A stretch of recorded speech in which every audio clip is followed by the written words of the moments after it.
Billlie. Ah. Are you guys ready to feel enchanted Yeah. in the nighttime? That's a cool album art. I know, right? I dig the owls. Owls is their new friend. So each album, they are introduced to a new friend from like...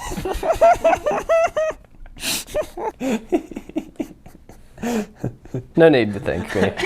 You are now reacting to the girl group Billlie and their B-side song Enchanted Night, which is the first track released on their The Village of Perception Chapter 3 album. The Village. The Village. In this song, we take a walk listening to the sound of the night and share so many stories. This song uses the same name novel by Stephen Millhauser as a motif, describing the emotions and stories shared among the children walking in the middle of the night when we were young. This song is composed by Pixel Wave, Lee 12, Boytelo, and Yua.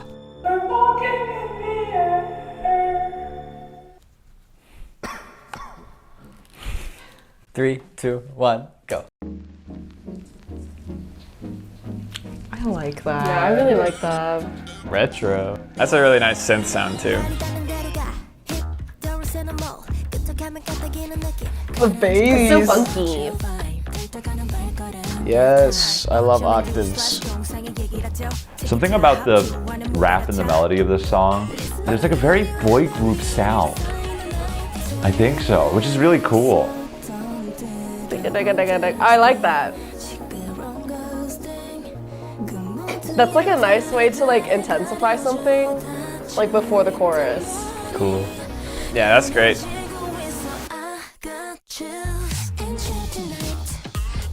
Oh, this fucking slaps.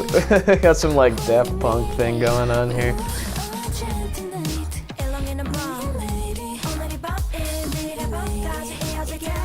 Whoa. The intertwining vocal lines. It's pretty cool. That's such a... I like that lead in. Yeah. Wow. Octave below. It was really nice. Changes the depth of the color. I really like that. Whatever synth thing. I don't know exactly how they're doing that. Ooh. That's a low note. That bass sound. Jeez.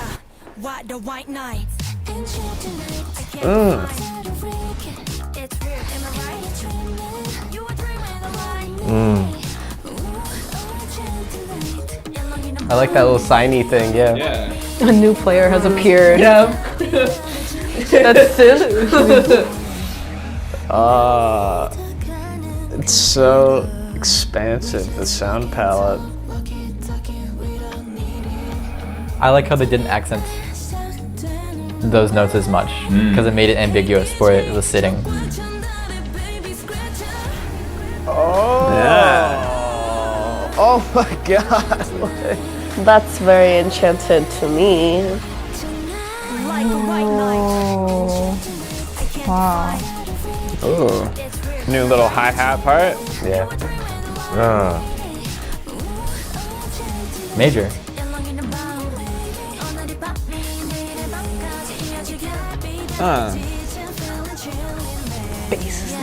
That's so they put the rap at the end. Ooh, her rapping tone fits the instrumental so much. It's like It's kind of different.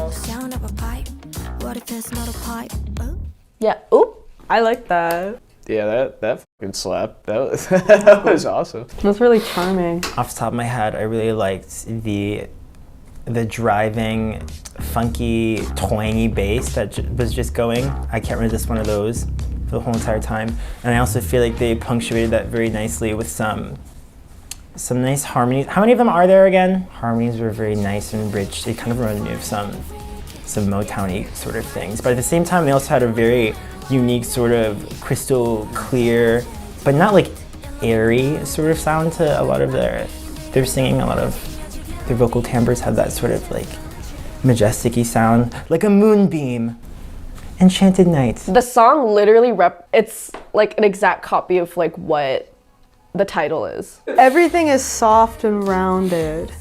Nothing is ever too bright, and if it is, it has a purpose. The entire song felt like if like you were on a spaceship and you just like crash landed into a planet, but like softly. I thought that they got the atmosphere of like a summer night kind of thing. I believe that funk and that kind of groove and that kind of pocket gets a relaxed atmosphere. I think the timbre of the synth and the color that it created was blue-ish. So it reminded me of like a Twilight, kind of going to like the night. It's a summer night and it's humid or something. It's like there's a warm breeze kind of thing. And there was a lot of cascading things that reminded me of like a summer breeze. Like different parts of the songs matched with like different parts of this cover art. There was one section where I felt like a gush of like water and like waves. And then there was one section where like it just opened up that reminded me of like the open sky. And like thinking about, ooh, like the kids like walking like in the night, like maybe like looking at the stars or like the moon or something, just like wild nature, and just like it just like brought out so much like imagery with the music and the art together. That was immaculately produced. The bass. It was like one of the most So well-produced songs I've heard in a minute. Like the bass sound a lot, like the bass sound. sound choices and all of the elements are really tasteful. I don't know, it's just a lot of little things because the whole progression are the same. Well, almost the same. But then like the texture change and all kinds of instrument added like little fills. It just really helps the music. Like just that bass fill, and then just starting to do the slap bass. And then the second chorus, they didn't like repeat the same thing. They add little like piano Rhodes fill in between, and then some like muted guitar stuff. Just like simple stuff like that will make the music so much better instead of like adding all those stuff that is irrelevant and make it mushy. You know when there's so much going on that you start like zoning out a little bit? That was kind of what it felt like for me. But I thought that there were like some cool moments. It was just like a lot of like back sound and a lot of like different things happening that like took away from what I was hearing on top. Can we point out the moments that stood out to you the most then? That It just like kind of goes everywhere for like 10 seconds and then we're back and this is just me. Could ask somebody who actually knows things, but it's like, and then into.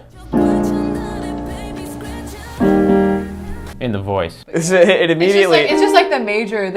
Yeah, it immediately hits you with that where it's just been like kind of in this world for so it hits you with the ever. G. And then kind of like falls back into it. I mean, I think the melancholy is in like kind of how I'm feeling it in a bit of like this minor area. But the thing is that it's a melancholy that's relaxed and kind of chill, and it's just because it's the ending of something, it's the ending of a day. And so I found that when they just hit that, just the nice, which was usually in there, it just added a different, like, kind of brighter texture. To me, it could be like the moon, coming out, because they have a full moon in it. Just recognizing like the light of the moon. Most people think like the end of the day, oh my God, it's the end of the day, you never have a time in the day, all this shit, nighttime. But that kind of highlighted like there is a joy and like a release, because it went at the end of something, like a release in the end of the day, in like a twilight, to be able to actually just relax. All right, you are now reacting to Billie's title track, EUNOIA, that contains a story about what happened to us on the day of Billie Love's disappearance. Do you guys remember Ring X Ring? I was wondering what Kevin was going to say about the title. If it was going to be a pun, if it was going to be a critique. It's just all 5 vowels. It's going to be something. Last year, we reacted to Billie's debut, where this storyline was introduced. So on the 11th day, their friend disappeared. And ever since, we've been following Billlie as they grow older and they begin to forget. They are saying that we start to feel anxious that we might soon forget Billlie. We become numb to something we lost. We feel guilty about it. We want to take it back, and we doubt, fear, and be ashamed of the situation of losing something. Which then leads us to the title of the song, EUNOIA. Do you guys know what EUNOIA means? Like, you know, yeah, ... Could be want to, like to, see to. Is that not true? No. Oh. It's a word that originated from the ancient Greek word that means a feeling of goodwill. This song is basically a reply to that feeling of guilt of forgetting and losing something. So in this song, they ask, do you know the best way to understand yourself? I understand and embrace even my negativity. That's how you and I become one. So if you want to cry, cry instead of making a meaningless smile. The song is composed by Pixelwave and Yua. Growing wiser through this experience. No, I don't. Yeah, this is saying a lot about grief and loss. I like it a lot. 3, 2, 1.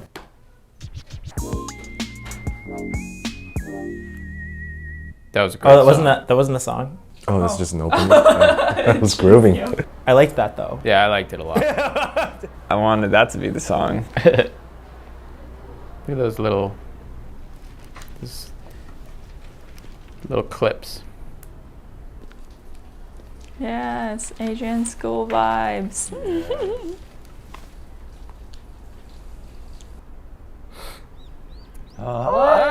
He's so cute. Is she gonna kill everyone? That was the scariest major third I've heard in my life. Oh no. Okay. Oh, okay. I guess they're getting along. That's good. Oh, wow. Ooh. Such New Jeans vibes in the music video.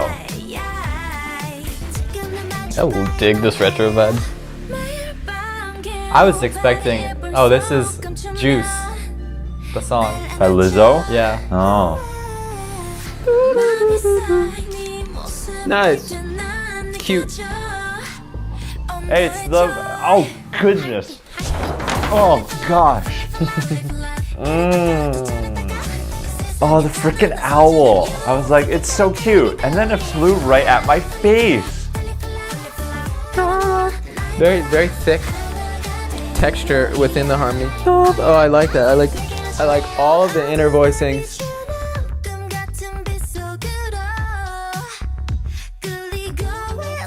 It's cool bass. Yeah. Oh. Oh my god. That was fantastic.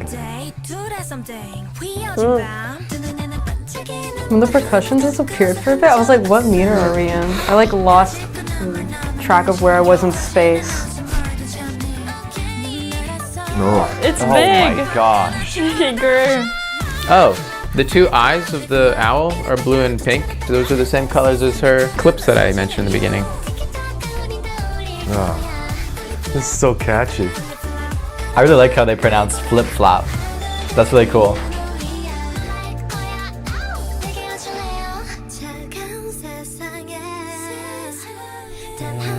Bluesy. E flat. Cool. Was that Enchanted Night? They had the novel of the B-side. Ma'am. Another cool bass sound.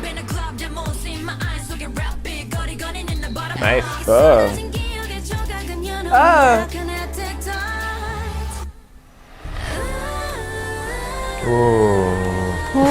like that a lot. Good lord. Their harmonies are so good.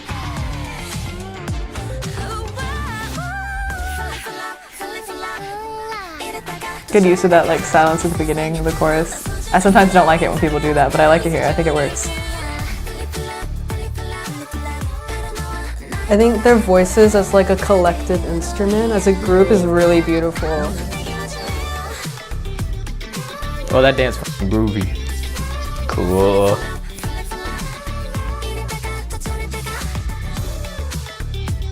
Dude, that's cool. That sounds like chopped up vocals put through a guitar amp.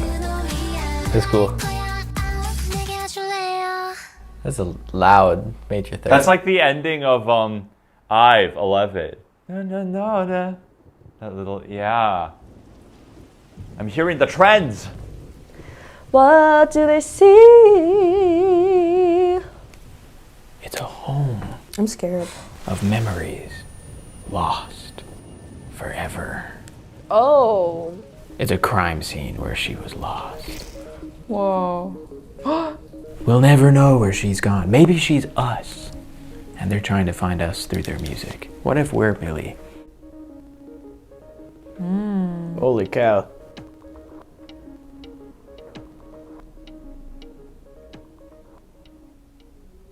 Yeah, I think it's over. Liam? Jason. What? Why did you just 1000% nail the entire Billlie storyline in the past 10 words that you just said? Did I literally? Yeah. I was just We joking. are Billlie. We're Billlie. Yeah, that's what I mean, really? Yeah. You learn like that. Damn. You yourself is you're Billlie. Yeah. Wow. Cool. I was just like, that would be really cool if they did that. They did do it? They do it, yeah. Maybe I should start writing for like K-pop groups. Like the whole song is kind of about like going on living, like kind of accepting that they have to move on from this event. Yeah. And then she comes Interesting crawling story. back into their lives. This had like so many different types of like feelings or kinds of like feelings that I got from the music. Like I definitely, the first thing I thought was like, oh, this is so cute. Like what? Then like all of a sudden like the rap part, it's like, okay, like badass girls vibes. And then the end, there was like slightly like, it was like a little bit more kind of like a cool vibe. It's like one thing to hear different sections of music that are like, oh, this part is cool, this part's cool, like different textures or whatever. But like with this one, I got those like characteristic like feelings, emotions, different like types of feeling that I got. So that was my number one thought. I thought everything until the last chorus felt like stuff that I've heard before. Yeah, it was in a box of what you expected and knew, and then in the second section, they just got rid of it. Yeah, and you could have timbres, you could have harmonic shifts, like. If we think about music as altering sound waves for people to listen to, which is exactly what it is. Something that whatever the song does in the second half definitely changes them in a more energetic way. This is a long enough song that I do feel like there is some sort of journey that you can go through. And I understand the idea of having it small and grow throughout the song, and that makes sense too. But you can still have all those weird little tings and blings and harmonic fun stuff that can come in and just add like spice in different ways, you know, in the first chorus. In the second verse. The major minor stuff really just, yeah, it was a little tried and true. It just reminds me of what K-pop sounded like mostly like 2 years ago. You know, it's got that 2-year thing. I noticed a lot more of like the major minor stuff that they were doing, where they kind of switched between the major and minor, like one within like the riffs of the vocal lines and stuff.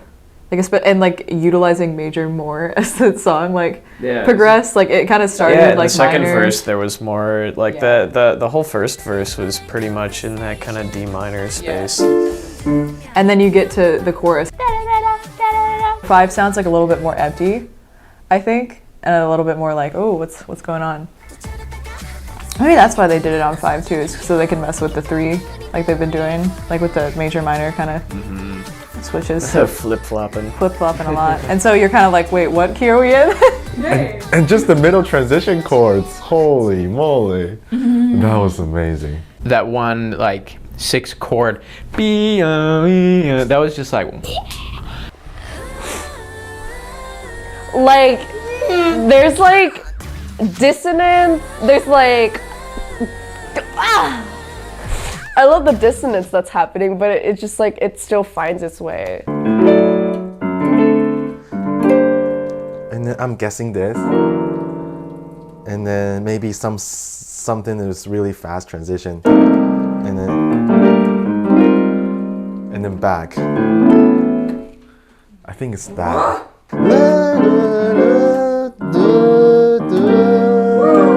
Like that. Super cool. It's like 90% of the time the K-pop songs would just use chords that don't make sense, but this one makes total sense. 236 is where it starts, yeah. There's a lot of sections in the song. I didn't really clock that.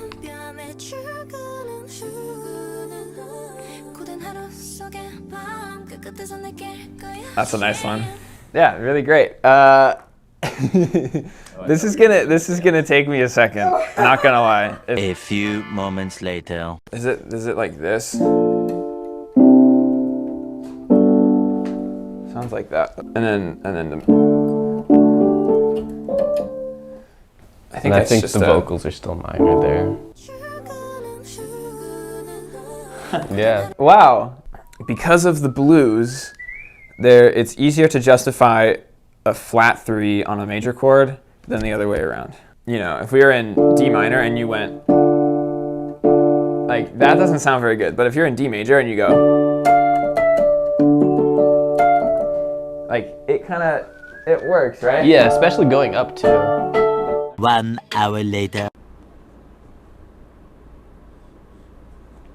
Okay. Yeah, let's go. Look at that. There we have it. There are the chords. So we got B flat major 7, C 13, G major 9, going major bright for a second, and then G minor 7, going dark to F add 9 over A, which is really nice inversion of F with the 9, super colorful. And then that resolves to our D chord, where the vocals sing, which is hip. Those are some really nice chords. If you could choose between Enchanted Night and EUNOIA, which one would you choose and why? This one. Enchanted Night. Oh yeah, I like Enchanted Night. It's just so. Enchanted Night. This one. Enchanted Night. Me too. I'll say this. Yeah, definitely. Let me recall. Yeah. Yeah, that's the one. That is just so grooving. I love the effect that the synth had on me and the different layers of synths. I just felt like Enchanted Night had more of a groove to it. I will agree with you, but I was in the mood for some. There's a lot more to grab onto, I think. The other one was just a big kind of like blur for me of like sound, whereas like this, there's a lot of different like distinct sections that I think work together better. Yeah, the last one was more of like a moment kind of like captured, or like just a specific kind of aesthetic that they were just kind of like sitting in for a while. Mm-hmm. This felt like there was a progression, a kind of personal growth that they all went through. It's more catchy. I remember this one more. Yeah. The melody is just like king. It's like definitely one of my favorite melodies for sure. Like it made me want to like blow over it, like play over it, which is like I don't feel that often. But this one I was just like, ooh, like.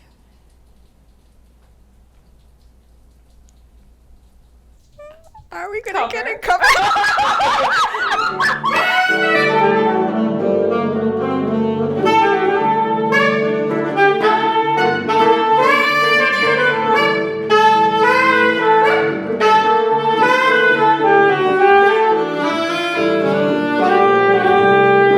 I never realized they 白夜 had 3 L's. 白洞，白色的明天在等着我们。 Un jour je serai le meilleur dresseur. Je me battrai sans répit. Oh.